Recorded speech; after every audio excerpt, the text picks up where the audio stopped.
The door to Bay 4 was open. Not unlocked, not ajar. Open.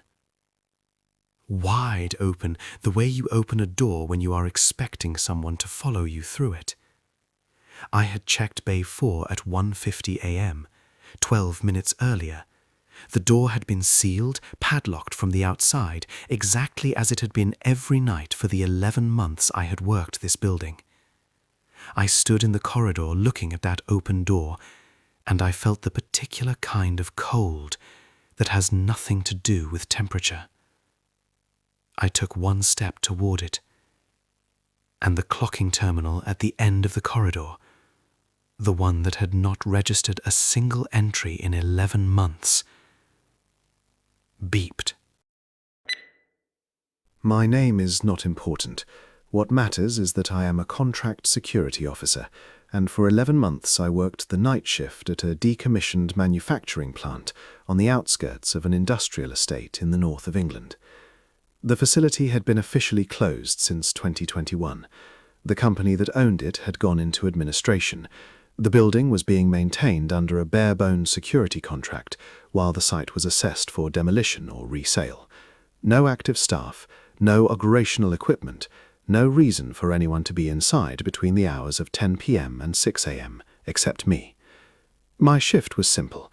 Clock in at 10 p.m., walk the full perimeter check at 10:15, 1 a.m. and 4 a.m., monitor the CCTV bank at the security post, log anything unusual, clock out at 6 a.m.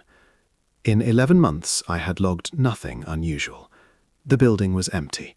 It smelled of machine oil, cold concrete, and the particular staleness of a large space that no longer breathes. No ventilation running, no bodies moving through it, no heat being generated anywhere. Just stillness and the low hum of the emergency lighting grid. I liked the solitude, if I am honest. 11 months of quiet nights in an empty building will do that to you. If this is your first time here, stay. This story earns it. I knew this building the way you know a place you have spent thousands of hours inside. I knew which fluorescent strip flickered in Corridor C. I knew the exact sound the wind made when it came through the cracked panel above loading bay 2. I knew the clocking terminal by the main entrance made a faint electronic tone every time it completed its hourly self-check. I knew all of it, every sound, every smell, every shadow. Which is exactly why I noticed when something changed. These are the kinds of things that don't make sense, until suddenly they do. The first thing I noticed was small enough that I almost did not write it in the log. It was a Tuesday night in late February. My 1 a.m. perimeter check had gone without incident. I was back at the security post, logging the walk, when I glanced at the entry terminal record on my monitor. The terminal logged every access attempt, valid cards, invalid cards, even cards held near the reader without being swiped. It was a passive system. It recorded everything. There was an entry in the log I had not put there. 01:14 a.m. Card read. Access granted. I stared at it for a long time. I had been on the 1 a.m. walk at 01:14. I had not passed the main entrance terminal during that walk. My route took me through the east corridor and the loading bays, not the front entrance. I checked the CCTV for the main entrance at 01:14. The corridor was empty. The door had not opened. Nothing had moved. I logged it as a system ghost read, a known glitch in older clocking hardware where a previously stored card signal can spontaneously re-trigger the reader. I had seen it once before at a different site. It happens. It is not a thing. I went back to my logbook and I did not think about it again until the following Tuesday. Here is the false scare, and I tell you this because I want you to understand how completely reasonable I was being at every stage of this. The following Tuesday, 1:17 a.m., I was on my walk, coming through the west stairwell, when I heard something on the floor above me. Footsteps. Heavy, deliberate, moving slowly across the floor of level 2 directly above my head. I stopped walking. I stood completely still at the bottom of the stairwell and I listened. The footsteps stopped. The stairwell was completely silent. Not quiet, silent. I went up. Level 2 was a large open-plan former office space, completely stripped of furniture, bare concrete floor, bare plasterboard walls, nowhere to hide, nowhere to be. It was empty. I walked the entire floor, every corner, every alcove. Nothing. I went back downstairs, completed my walk, returned to the post, checked the CCTV for level 2 covering the previous 4 minutes. A pigeon had been trapped in the ceiling void above the northwest corner. I could see it on the thermal imaging channel, a small warm shape moving across the ceiling. That was my footsteps. I laughed, actually laughed alone in that building at 1:30 in the morning. I went back to my logbook, and as I sat down, I noticed the terminal log on my monitor.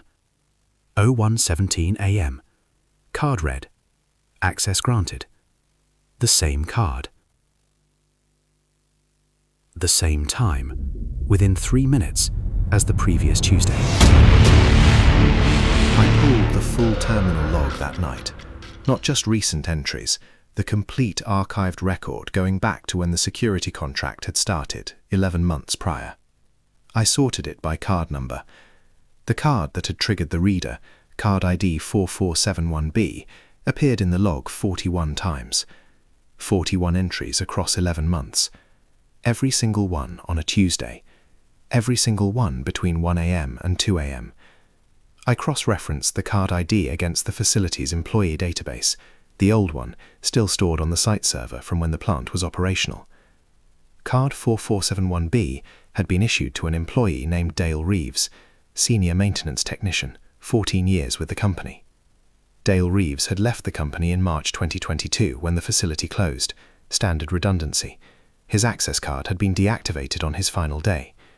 I checked the deactivation record.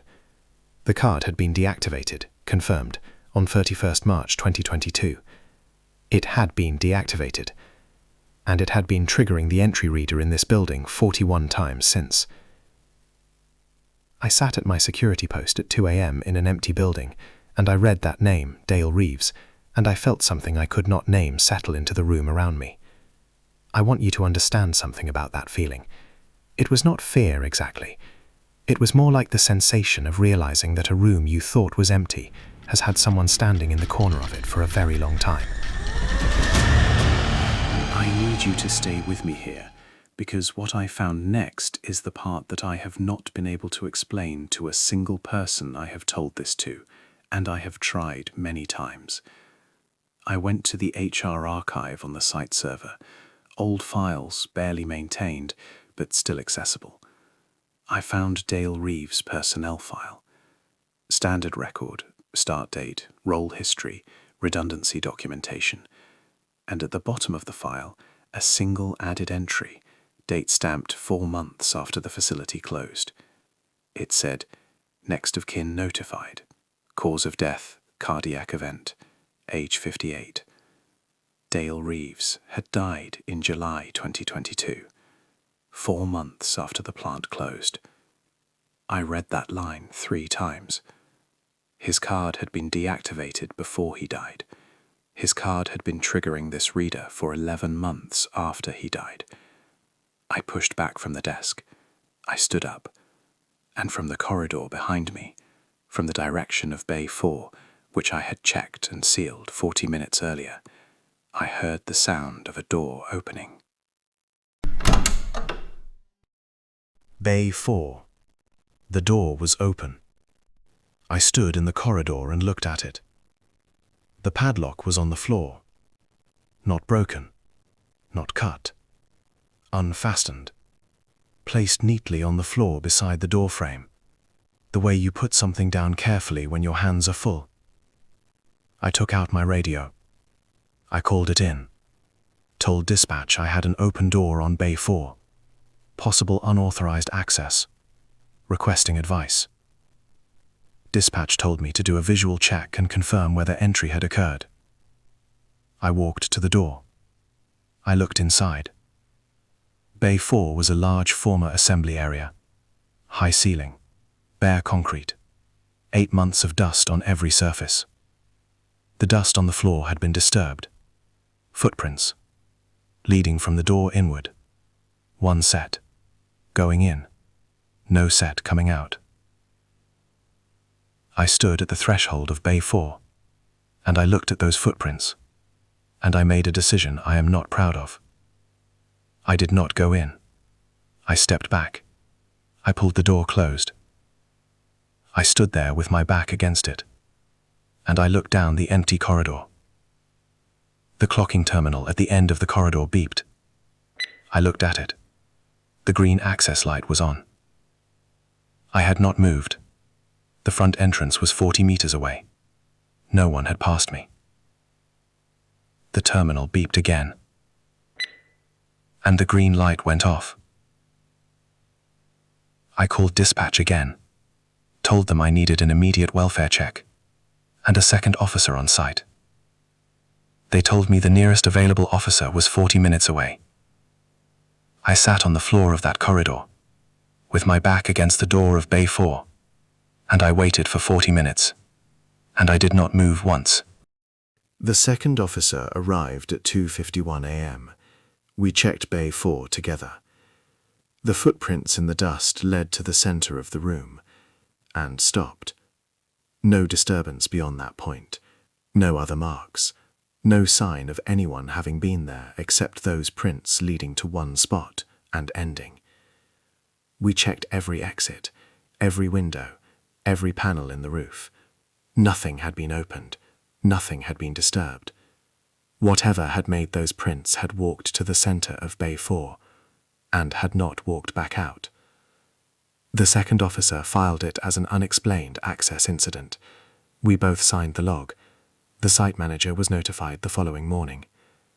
3 days later, I received a call from the facilities management company. They told me the clocking terminal had been examined by their technical team. They said card 4471B should not have been capable of triggering the reader. The card had been fully deactivated at the hardware level, not just the software. The physical encoding had been wiped. A wiped card cannot trigger a reader. It is not possible. And then they said something I have thought about every day since. They said, "This is the second site this has happened at." I asked them what the first site was. They paused for a long time. Then they said, "We are not able to discuss that." And they ended the call. I resigned from that contract 2 weeks later. I have not worked a night shift in an industrial facility since. I have thought about Dale Reeves many times, about what it means that his card, a card that should not have been able to do anything, was entering that building every Tuesday night for nearly a year, about what was in Bay 4, about where those footprints ended. I have thought about the 14 years he spent in that building, whether a person can leave something of themselves in a place after enough time, whether a building can hold on to something that belonged to it. I do not have answers. I have stopped expecting them. What I do know is this: the facilities company told me it had happened at a second site, which means somewhere right now, at another decommissioned facility, another night security officer is looking at a clocking log and seeing a name that should not be there. I have not been able to find out which site. That question is the one I am still trying to answer, and if I find out, you will be the first to know. If you stayed until this point, you already know this channel is built for people like you. People who notice things others dismiss. People who ask the question everyone else stops asking. I upload every Tuesday, Thursday, and Saturday. The next story is already written, and I promise it is worse than this one. Subscribe and turn on notifications, because the kind of story I am covering next involves a lighthouse keeper's log that ends mid-sentence, and a light that never stopped rotating, is not something you want to find out about from someone else first. I still think about Tuesday nights. I still think about that green light coming on with no one near the terminal. And sometimes, when I am in a large building late at night, any building, and I hear a door open in a corridor I just checked. I don't go and look. If you work nights in an empty building and something in your access log does not add up, trust that feeling before you go looking for where the footprints end. Because the one thing I never found out is whether something was still in that room when I closed the door.